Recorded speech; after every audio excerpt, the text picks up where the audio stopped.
चढ़ा सती पर सत्य का जब ही ये रंग, मंदोदरी के साथ में आया रावण वहाँ तुरंत।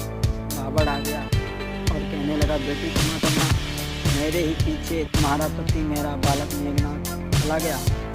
बेटी बोला, बेटी क्यों रोती है, क्यों करुणा नदी बहाई है।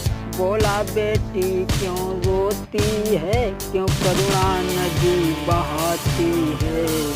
पति तेरा वीर पति को प्राप्त हुआ, ये मत मनी है।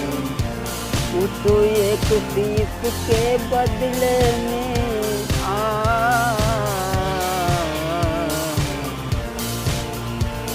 अभी समर में जाता हूँ और बदला लेकर आता हूँ। एक शीश के बदले में लाखों शीश को लाता हूँ।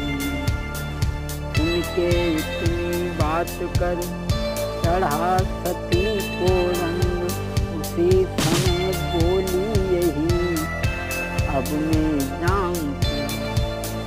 रावण ने समझाया करके, लेकिन योजना के समझ में कोई बात नहीं आई।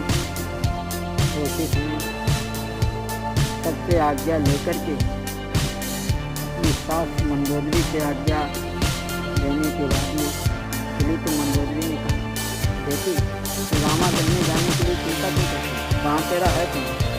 प्रिय ससुर विभीषण तोरा, बालिकन बालक सम बालिकन बालक सम। अब कटे अब गोली सजवा कर सजी सजी के दुल्हन ससुरारी, चली सजी धज के दुल्हन ससुरारी, चली सजी धज के। थोड़ा भजन तो लंबा है, भजन फिर कभी सुनेंगे। इस समय डोली चली और रामा दल के लोगों ने जिसने डोली को आते हुए देखा, सब कहने लगे,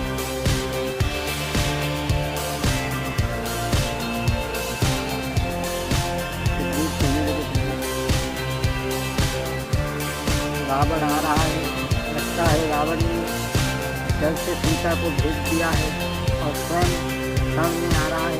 और अगर रावण भी शरण में आ गया तो क्या करेंगे। तो भगवान बोले,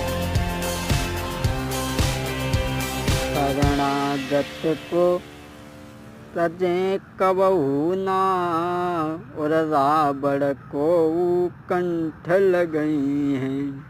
सुग्रीव कहने लगे, महाराज तुमने विभीषण को लंकेश बनाने का वादा किया है, उसका क्या।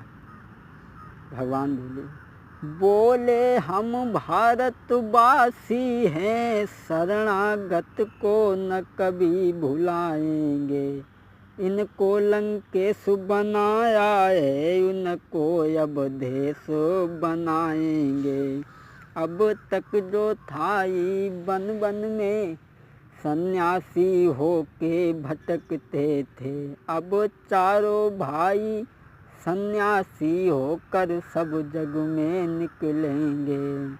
भगवान कहने लगे, अगर रावण आ गया तो मैं उसे अयोध्या का राजा बनाऊंगा।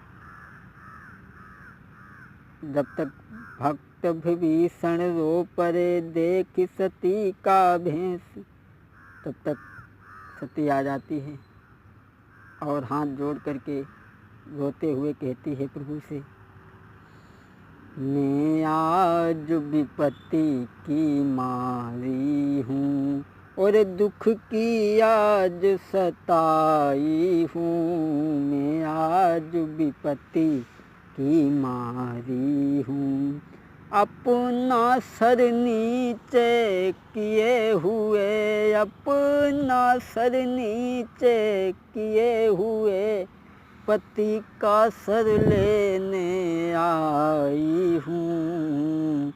यदि राम दया के सागर हैं, यदि राम दया के सागर हैं, तो सुनेंगे टेक भिखारिन की। इस समय सुलोचना रोती हुई पहुंची है, भगवान से कहा है।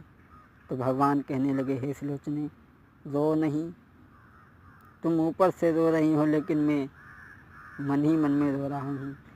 किसी तरह से किसी भांति अर पति तुम्हारा जी जाबे, किसी तरह और किसी भांति गर पति तुम्हारा जी जाए, तो निश्चय ही मैं सुलोचने इसको जीवित कर सकता हूँ। बोले अगर किसी भांति से तुम्हारा पति जिंदा हो जाए तो मैं इसको जीवित कर सकता हूँ।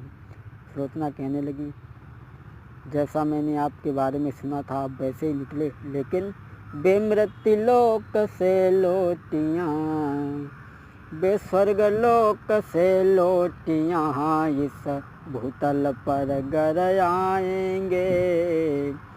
अरे बेमृत्यु लोक से लौटी अगर इस भूतल पर यहाँ आएंगे, तो इसमें संदेह नहीं फिर ऐसी कुघटना पाएंगे। बोली मैं जीवित नहीं चाहती हूँ दोबारा, लेकिन तुम ये मत सोचना लक्ष्मण जी, तुम इस बात का घमंड मत करना कि तुमने हमारे पति को मारा है। हमारा दर्द तो तुम्हारी पत्नी उर्मिला के साथ में था। और बोली है, रघुकुल